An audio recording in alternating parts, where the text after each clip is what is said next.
Hello guys and welcome back to the PipsNBA YouTube channel. We have 6 games slate and I'll share 3 official bets, so stay tuned. But before we dive into those bets, let's first off recap the previous show bets.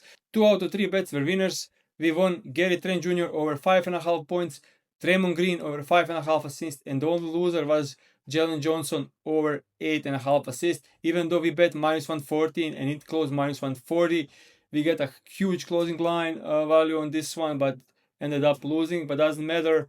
Let's now jump into the today's picks.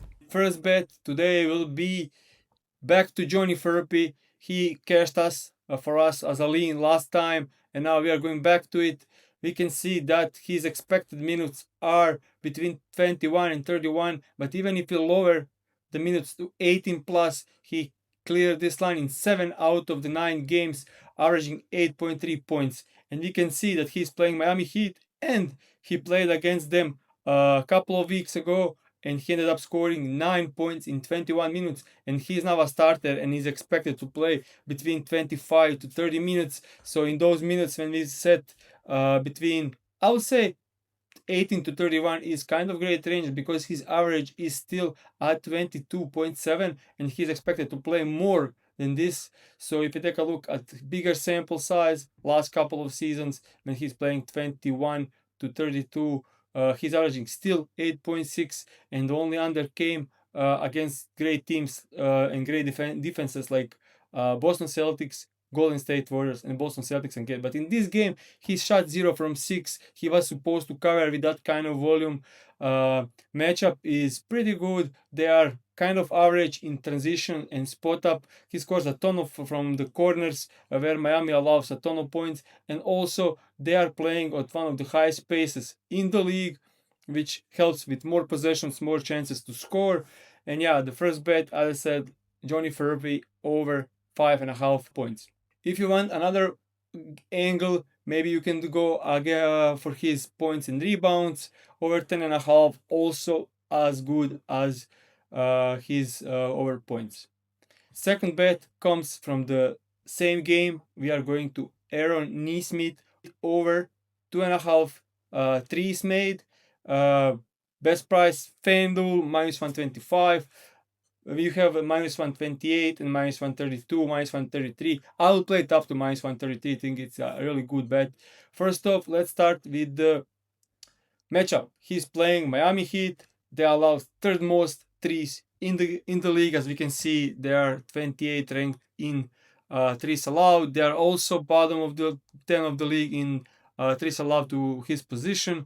We can see that similar players like him cashed in 4 out of 6, averaging 24% more than the closing lines, and by position cleared in 10 out of the last 15, averaging 43 more than their closing lines. But we can also look at the head-to-head games. He was out with the injury, came back first game, very limited minutes, played only 19 minutes, and ended up making 3 threes against Miami Heat in this game.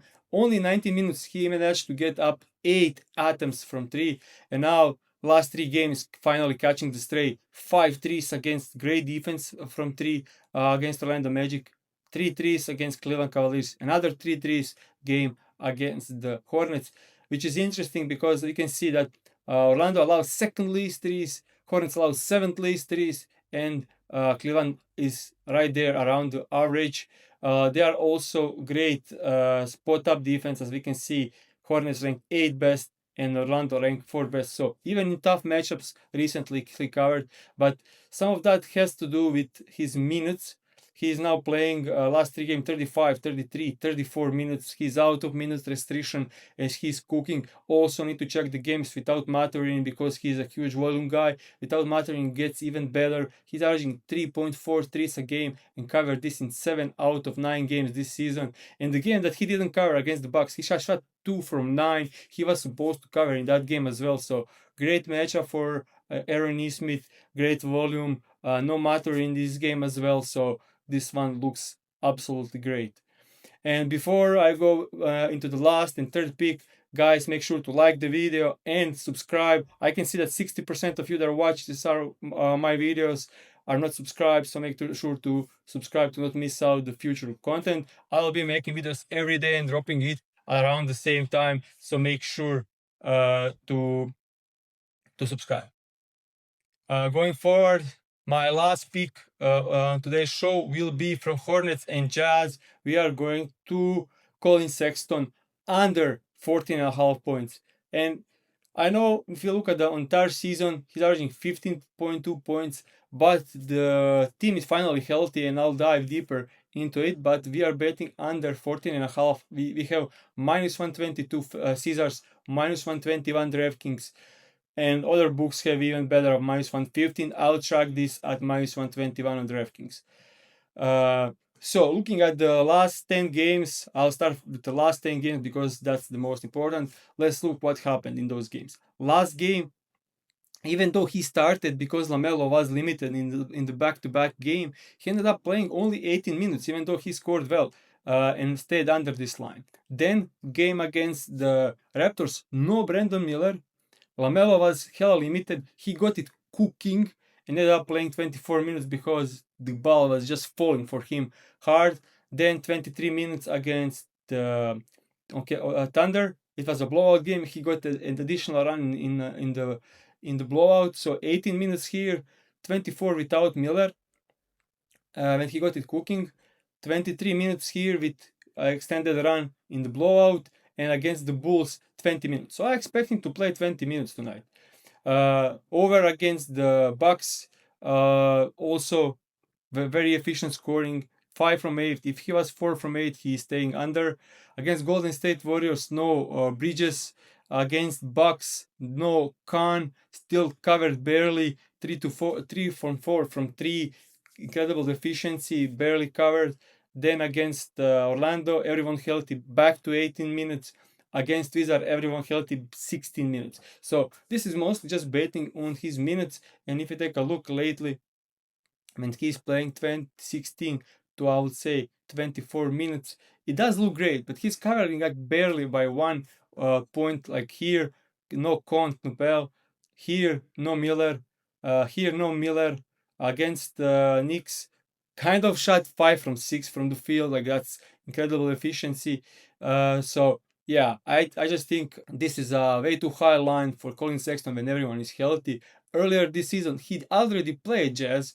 Jazz horrible defense, but they are great against great rim defense where he scores most of his points, and great against pick and roll ball handler where he scores most of his points. So earlier this season they played, he got big 29 minutes in that game and only scored 10 points, even though LaMelo Ball was out and Brandon Miller was out. So he got extra run because guys were out. 2 of the highest volume guys, highest usage guys were out, and he still didn't cover against the Jazz. Now he gets less minutes, lower usage, so 14.5 I think is a bit too high for Colin Sexton. And that's it, guys. Comment what's your best bet. I'll respond. If you have any questions about do I like some plays, also leave it in the comments below and I'll look to respond throughout the day. Thank you for watching and see you tomorrow.